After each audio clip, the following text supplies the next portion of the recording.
2 a.m. 2 a.m. 2 a.m. 2 a.m. A couple weeks ago, a couple few videos back, I talked about 2 a.m. and I mentioned it briefly because it was part of a conversation that you guys and I were having, and I mentioned the fact that every single day for the past 32 years, I know that makes me sound very, very old because I am.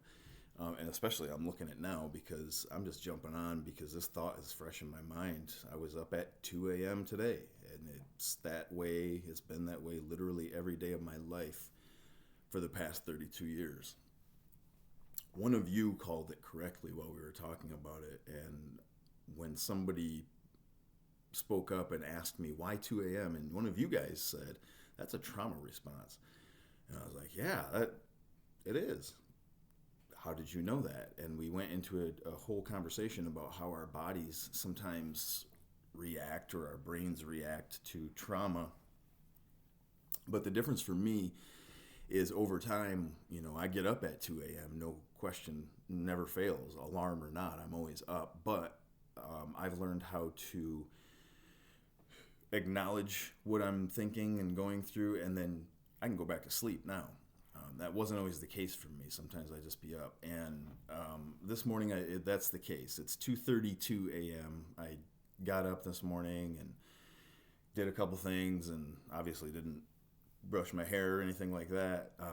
But I sat here and I thought about whether or not I make a video about this because I feel it's important, and I decided I'm just going to make this because it's on my mind, and I want you guys to think about, just for a second, the connection between the things that you've been through, the things that affect you, your story, and some of the traumas that you've experienced. And we talk a lot about, acknowledging those traumas and making sure that we don't deny the fact that those happened to us, because it's part of your story. It's okay. You don't have to deny it or act like it didn't happen. It happened. But what do we do with it? Well, today what I'm doing with it is I'm kind of reacting off of yesterday. Yesterday was, if you were in the building, it was a very, very up and down and all kinds of emotional day. And a lot of us, we talked about it, right? I dipped into North Unit and acknowledged the fact that, and I guess I did. I came out to the gym area and talked with you guys too, and just said yesterday was kind of icky. It was just that we had feelings floating around, and based on some things that happened, it was just heavy emotionally. We talked about being okay with that, like acknowledging and just saying to ourselves, man, this just feels just kind of yuck right now, because it is sometimes. But the difference is what do we do with those feelings, right? How do we use that yuck or that feeling that's on us? Do we take it? Do we make that situation worse by adding to it negatively and involving others and dragging others down? Or in times that are really difficult and challenging and that feel yuck, do we talk to each other and do we say, man, this just sucks, are you okay? I'm not doing okay. And we lift each other up through that, right? We just acknowledge the fact that we're going through what we're going through, and that's life.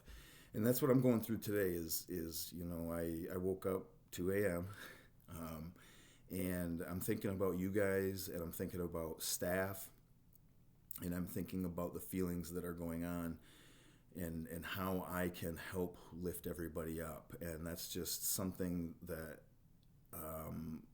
was the same feeling that I felt when I was younger, because my dad, I told you guys a little bit about the story, and maybe I haven't fully went into it.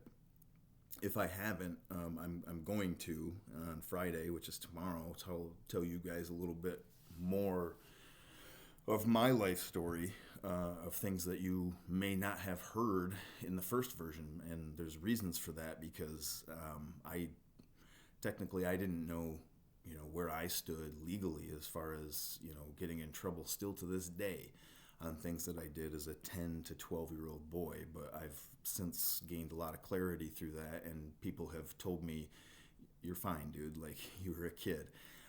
But 2 a.m. is when my dad just woke me up every morning, 2 a.m. And, I don't know how else to say it, but he brought me into his criminal enterprise, and he forced me into a life of, dealing the substances that he was dealing and using. And then, while we're preparing for the day and getting his supplies ready and the supplies that he made me deliver, he'd unload emotionally on me about the things that were going on in his life, or the things that had happened in his life, and relationships that were broken, family and women that he was with and whatever, and essentially made me feel responsible for caring for him. It was a really odd dynamic, and some of you can probably identify with that, on being forced to feel responsible for your parent. I know I've talked to so many of you, and you've been put in that role, and I've talked to you about, Mr. Ryan gets a little bit defensive sometimes when you guys tell me that, because defensive for you. I get very protective for you because I know those feelings, and it's not a position that a young person like you or a young person like I was, that's not fair to you. It's forcing you to grow into a position you're not equipped to handle. And, so for right now I'm dealing with kind of those same types of feelings, but it's a protective thing over you guys, your emotional well-being, your physical safety, and staff as well, making sure that staff is okay and that they're safe also, based on the things that we experienced yesterday. But here's the thing. It's okay. I'll be okay. You will be okay. Staff will be okay. We'll all get through it. But right now I'm just, I'm wrestling with that. And that's my point for everything today, is that you're going to have those days, right? Where it always is progress, not perfection. There are days, 2 a.m. is my forever, I feel like that's just going to be it. Some days I'll be able to go back to sleep, and some days I'll wake up and, those same feelings will creep back in. So now how do I handle it, right? Life's equipped me, and thankfully good people along the way. And this is why I always tell you guys, man, when you have healthy supports in your life, grab onto them, because they will teach you how to go back to sleep. They will teach you how to get up at 2 a.m. and fall back asleep. You acknowledge the feelings coming in. Tell them to yourself for what they are, but also, rest. Go back and rest. This morning is a bit of a challenge, and that's okay. It is what it is. I'll be up, and I'm going to get through it, and we all will get through it together. But the important part is to not deny that it's difficult sometimes. Not every day is perfect, but that doesn't mean you can't rest again. It's not forever. It's just part of your story. And it makes you better equipped to help others through these situations as they come. 2 a.m. was my cycle forever, because that's what I was forced into. But I broke that cycle. Sometimes that cycle tries to drag me back in. I'm up at 2 a.m. right now, but I'm not going to sit and wallow in depression. I'm going to get some homework done. I'm going to clean the house a little bit. I'm going to get my workout in. I'm going to do all kinds of healthy stuff. Meanwhile, knowing I'm thinking about those other things, but I'm thinking about them in a different way. I'm thinking about them in a way that I can use to help you guys, to help staff, and just get a positive message going through everybody.